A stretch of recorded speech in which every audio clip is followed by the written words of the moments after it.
ആകാശവാണി. നമസ്കാരം. പ്രാദേശിക വാർത്തകൾ വായിക്കുന്നത് അശ്വതി.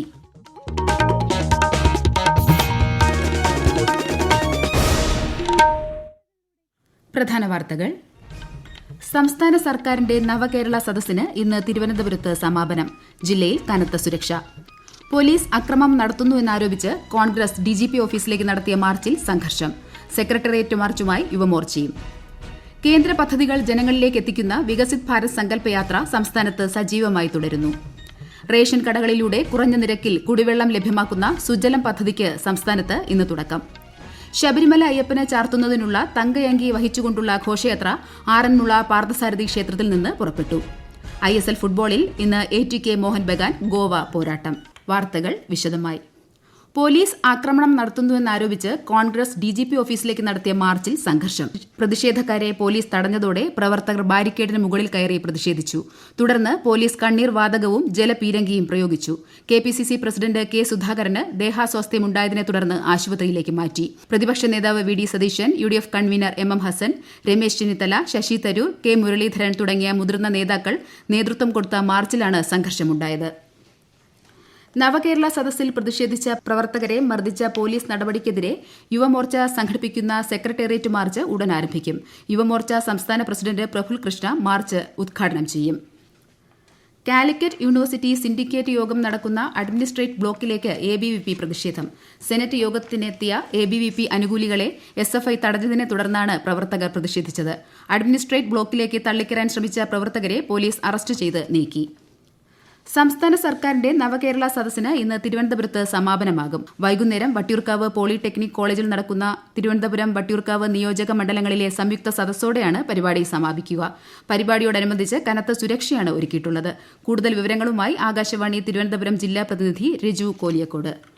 കഴിഞ്ഞ മാസം 18-ന് കാസർഗോഡ് നിന്ന് ആരംഭിച്ച നവകേരള സദസ്സ് 35 ദിവസം പിന്നിട്ട ശേഷമാണ് ഇന്ന് തിരുവനന്തപുരത്ത് സമാപിക്കുന്നത്.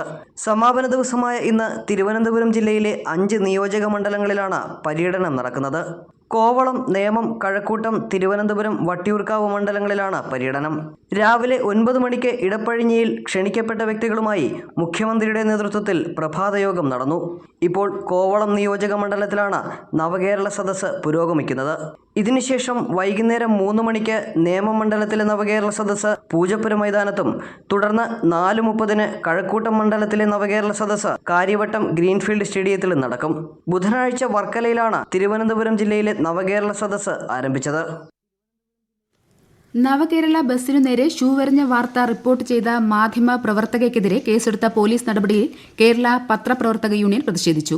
കേസ് പിൻവലിച്ച് തെറ്റുതിരുത്താൻ പോലീസ് തയ്യാറാകണമെന്നും ഇത്തരം വീഴ്ചകൾ ആവർത്തിക്കുന്ന ഉദ്യോഗസ്ഥർക്കെതിരെ നടപടിയെടുക്കണമെന്നും KUWJ സംസ്ഥാന പ്രസിഡന്റ് MV വിനീതയും ജനറൽ സെക്രട്ടറി R കിരൺ ബാബുവും ആവശ്യപ്പെട്ടു. പത്രപ്രവർത്തകയ്ക്കെതിരെ കേസെടുത്തതിനെ BJP സംസ്ഥാന പ്രസിഡന്റ് K സുരേന്ദ്രനും KPCC പ്രസിഡന്റ് K സുധാകരനും വിമർശിച്ചു. മാധ്യമപ്രവർത്തകയ്ക്കെതിരെ കേസെടുത്തതിൽ പോലീസിൽ വിശ്വാസക്കുറവില്ലെന്ന് മുഖ്യമന്ത്രി പിണറായി വിജയൻ. ഗൂഢാലോചന തന്നെയാണെന്ന് മുഖ്യമന്ത്രി പ്രതികരിച്ചു. ഗൂഢാലോചന ഇല്ലെങ്കിൽ അത് തെളിയിക്കാനും മുഖ്യമന്ത്രി പറഞ്ഞു. അതേസമയം കോൺഗ്രസ് അക്രമത്തിലേക്ക് പോകുന്ന പാർട്ടിയല്ലെന്നും അതിന് താൽപര്യമില്ലെന്നും KPCC president K Sudhakaran KPCC മാർച്ചിന് മുന്നോടിയായി തിരുവനന്തപുരത്ത് മാധ്യമങ്ങളോട് പറഞ്ഞു. കേന്ദ്ര സർക്കാരിന്റെ വികസന പദ്ധതികൾ ജനങ്ങളിലേക്ക് എത്തിക്കുന്നതിനുള്ള വികസിത് ഭാരത് സങ്കല്പയാത്ര സംസ്ഥാനത്ത് വൻ ജനപങ്കാളിത്തത്തോടെ പുരോഗമിക്കുന്നു. പാലക്കാട് നഗരസഭയിൽ ഇന്ന് പര്യടനം ആരംഭിക്കും. കണ്ണൂർ ജില്ലയിൽ തളിപ്പറമ്പ് നഗരസഭയിലും പായം പഞ്ചായത്തിലും പര്യടനം പുരോഗമിക്കുന്നു. ഉച്ചയ്ക്ക് ശേഷം ആന്തൂർ നഗരസഭയിലും അച്ചൻകുന്ന് പഞ്ചായത്തിലും പര്യടനം എത്തിച്ചേരും. സൌജന്യ മെഡിക്കൽ ക്യാമ്പ്, ഉജ്ജ്വല യോജന, സൌജന്യ ഗ്യാസ് കണക്ഷൻ അപേക്ഷ സ്വീകരിക്കൽ, ജൻ ഔഷധി മരുന്നുകളുടെ പരിചയപ്പെടുത്തൽ എന്നിവ യാത്രാ പര്യടന കേന്ദ്രങ്ങളിൽ ഒരുക്കിയിട്ടുണ്ട്. മറ്റു ജില്ലകളിൽ യാത്ര ചൊവ്വാഴ്ച പുനരാരംഭിക്കും.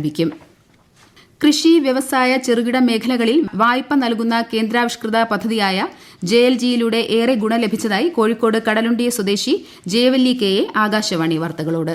കൃഷിഭവനിൽ JLG കൃഷിൻ്റെ ഒരു ആനുകൂല്യങ്ങൾ വന്നപ്പോൾ ഓഫീസർ വിളിച്ച് 2 ഏക്കർ കൃഷി ചെയ്യാൻ എന്നെ ഏൽപ്പിച്ചു. അതിൽ കൃഷി ചെയ്ത് വരുമാനം ഉണ്ടായി. അന്ന് എൻ്റെ കുടുംബത്തെ സഹായിക്കാനും എൻ്റെ മകളുടെ മകനെ പഠിപ്പിക്കാനും എല്ലാം ആ കൃഷിയുടെ ആനുകൂല്യം കൊണ്ടാണ് എനിക്ക് കഴിഞ്ഞത്. ആകാശവാണി തിരുവനന്തപുരം പ്രാദേശിക വാർത്താ വിഭാഗം അവതരിപ്പിക്കുന്ന പ്രത്യേക പരിപാടിയായ നല്ല വാർത്ത എല്ലാ ശനിയാഴ്ചയും വൈകുന്നേരം 6:40 പ്രക്ഷേപണം ചെയ്യുന്നതാണ്. ഇന്ന് 6:30 പ്രാദേശിക വാർത്തകൾക്ക് ശേഷം നല്ല വാർത്ത കേൾക്കാം. ഈ വാർത്തകൾ ആകാശവാണിയിൽ നിന്ന്. സംസ്ഥാനത്തെ റേഷൻ കടകളിലൂടെ കുറഞ്ഞ നിരക്കിൽ കുടിവെള്ളം ലഭ്യമാക്കുന്ന സുജലം പദ്ധതിയുടെ സംസ്ഥാനതല ഉദ്ഘാടനം ഇന്ന് ഉച്ചയ്ക്ക് മന്ത്രി GR അനിൽ നിർവഹിക്കും. Thiruvananthapuram Thycaud government rest house ഹാളിലാണ് ഉദ്ഘാടന ചടങ്ങ്. സുജലം പദ്ധതിയിലൂടെ ഗുണനിലവാരമുള്ള 1 ലിറ്റർ കുപ്പി കുടിവെള്ളം 10 രൂപയ്ക്ക് റേഷൻ കടകളിലൂടെ ലഭ്യമാക്കാനാണ് സർക്കാർ ലക്ഷ്യമിടുന്നത്. കൊല്ലം, പത്തനംതിട്ട, കോട്ടയം, ഇടുക്കി, എറണാകുളം ജില്ലകളിലെ റേഷൻ കടകളിലാണ് ആദ്യഘട്ടത്തിൽ ഈ പദ്ധതി നടപ്പിലാക്കുന്നത്. ആറന്മുള പാർത്ഥസാരഥി ക്ഷേത്രത്തിൽ നിന്ന് രാവിലെ ആരംഭിച്ച തങ്കഅങ്കി രഥഘോഷയാത്രയ്ക്ക് ഇലന്തൂർ ഭഗവതികുന്ന് അമ്പലത്തിൽ സ്വീകരണം നൽകി. ഘോഷയാത്ര കടന്നുപോകുന്ന വഴികളിലെല്ലാം വൻ സ്വീകരണമാണ് ഒരുക്കിയിട്ടുള്ളത്. വിശദാംശങ്ങളുമായി ആകാശവാണി പത്തനംതിട്ട ജില്ലാ പ്രതിനിധി GS ശ്രീധർ. ശരണമന്ത്രങ്ങളാൽ മുഖരിതമായ അന്തരീക്ഷത്തിൽ രാവിലെ 7-ന് ആറന്മുള പാർത്ഥസാരഥി ക്ഷേത്രത്തിൽ നിന്ന് തങ്കയങ്കിയും വഹിച്ചുകൊണ്ടുള്ള രഥഘോഷയാത്ര ആരംഭിച്ചു. ദേവസ്വം അസിസ്റ്റന്റ് കമ്മീഷണർ R പ്രകാശിന്റെ നേതൃത്വത്തിൽ തങ്കയങ്കി രഥത്തിലേക്കെടുത്ത് ഘോഷയാത്ര പുറപ്പെടുന്നത് കാണാനും തങ്കയങ്കി ദർശിക്കാനും വലിയ തിരക്കാണ് അനുഭവപ്പെട്ടത്. മണ്ഡലപൂജയ്ക്ക് ശബരിമല അയ്യപ്പസ്വാമിക്ക് ചാർത്തുവാനായി തിരുവിതാംകൂർ മഹാരാജാവ് സമർപ്പിച്ചതാണ് തങ്കയങ്കി. ഘോഷയാത്രയ്ക്ക് ഇലന്തൂർ ഭഗവതികുന്ന് അമ്പലത്തിൽ സ്വീകരണം നൽകി. ഇന്ന് വൈകിട്ട് ഓമല്ലൂർ രക്തകണ്ഠസ്വാമി ക്ഷേത്രത്തിലാണ് ഘോഷയാത്ര രാത്രി വിശ്രമിക്കുക. ഘോഷയാത്ര കടന്നുപോകുന്ന 69 സ്ഥലങ്ങളിലെ സ്വീകരണം ഏറ്റുവാങ്ങി മറ്റന്നാൾ ഉച്ചയ്ക്ക് മുൻപ് പമ്പയിൽ എത്തും. അന്ന് വൈകിട്ട് 6:30 തങ്കയങ്കി ചാർത്തി സന്നിധാനത്ത് ദീപാരാധന നടക്കും.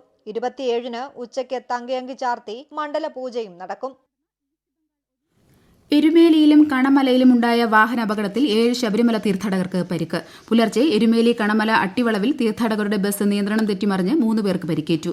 എരുമേലിയിലുണ്ടായ മറ്റൊരു അപകടത്തിൽ തീർത്ഥാടക വാഹനം നിയന്ത്രണം വിട്ടുമറിഞ്ഞ് 4 പേർക്ക് പരിക്കേറ്റു. 11ാമത് എഡിഷൻ സർഗാലയ അന്താരാഷ്ട്ര കരകൌശല മേളയ്ക്ക് കോഴിക്കോട് ഇരിങ്ങൽ ക്രാഫ്റ്റ് വില്ലേജിൽ തുടക്കമായി. കരകൌശല മേളയുടെ ഉദ്ഘാടനം കാനത്തിൽ ജമീല MLA നിർവഹിച്ചു. അന്താരാഷ്ട്ര ക്രാഫ്റ്റ് പവലിയൻ ജില്ലാ കളക്ടർ സ്നേഹിൽ കുമാർ സിംഗും NABARD pavilion NABARD DDM Muhammad റിയാസും പൈതൃകം pavilion ICCN secretary general doctor V ജയരാജനും ഉദ്ഘാടനം ചെയ്തു. ശ്രീലങ്കയാണ് പങ്കാളി രാജ്യമായി മേളയിൽ പങ്കെടുക്കുന്നത്. റഷ്യ, ടുണീഷ്യ, ഈജിപ്ത് തുടങ്ങി 11 വിദേശ രാജ്യങ്ങളിൽ നിന്നുള്ള കരകൌശല വിദഗ്ധരും വിവിധ സംസ്ഥാനങ്ങളിലെ 400-ൽ പരം കരകൌശല വിദഗ്ധരും മേളയിൽ പങ്കെടുക്കുന്നുണ്ട്. ക്രിസ്മസ് പുതുവത്സര ആഘോഷങ്ങളുടെ ഭാഗമായി തിരുവനന്തപുരം കനകക്കുന്നിൽ നാളെ മുതൽ വസന്തോത്സവം ഫ്ലവർ ഷോയും ലൈറ്റ് ഷോയും സംഘടിപ്പിക്കുന്നു. ഉദ്ഘാടനം ടൂറിസം മന്ത്രി PA മുഹമ്മദ് റിയാസ് നാളെ വൈകുന്നേരം 6 മണിക്ക് നിർവഹിക്കും.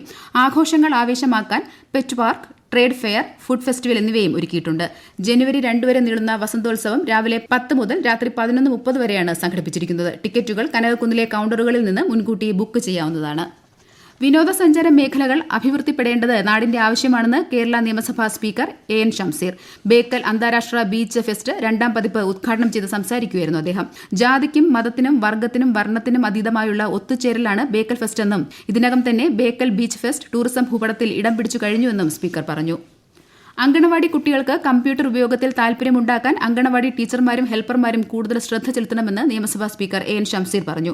കണ്ണൂരിൽ കതിരൂരിൽ ആരംഭിച്ച ആദ്യത്തെ സ്മാർട്ട് അങ്കണവാടി ഉദ്ഘാടനം ചെയ്ത് സംസാരിക്കുകയായിരുന്നു അദ്ദേഹം. സംസ്ഥാനത്തിന്റെ വികസനത്തിന് വേഗത കൂട്ടാൻ ജനങ്ങളൊപ്പം ഉണ്ടാവണമെന്നും അദ്ദേഹം പറഞ്ഞു. സ്വർണ്ണവിലയിൽ വർധന. ഗ്രാമിന് 20 രൂപ ഉയർന്ന് 5820 രൂപയും പവന് 160 രൂപ വർദ്ധിച്ച് 46,560 രൂപയുമാണ് ഇന്നത്തെ വില.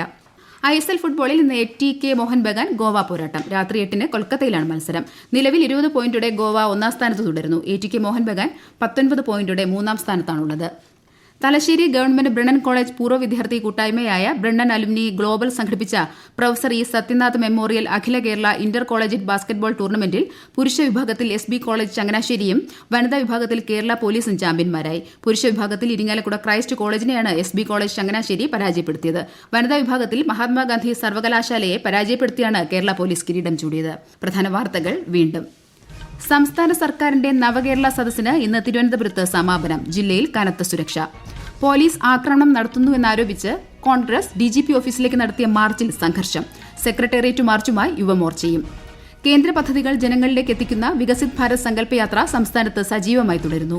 റേഷൻ കടകളിലൂടെ കുറഞ്ഞ നിരക്കിൽ കുടിവെള്ളം ലഭ്യമാക്കുന്ന സുജലം പദ്ധതിക്ക് സംസ്ഥാനത്ത് ഇന്ന് തുടക്കം. ശബരിമല അയ്യപ്പനെ ചാർത്തുന്നതിനുള്ള തങ്കയങ്കി വഹിച്ചുകൊണ്ടുള്ള ഘോഷയാത്ര ആറന്മുള പാർത്ഥസാരഥി ക്ഷേത്രത്തിൽ നിന്ന് പുറപ്പെട്ടു. ISL ഫുട്ബോളിൽ ഇന്ന് ATK മോഹൻ ബഗാൻ ഗോവ പോരാട്ടം. പ്രാദേശിക വാർത്തകൾ കഴിഞ്ഞു. അടുത്ത വാർത്താ പ്രക്ഷേപണം 12:50.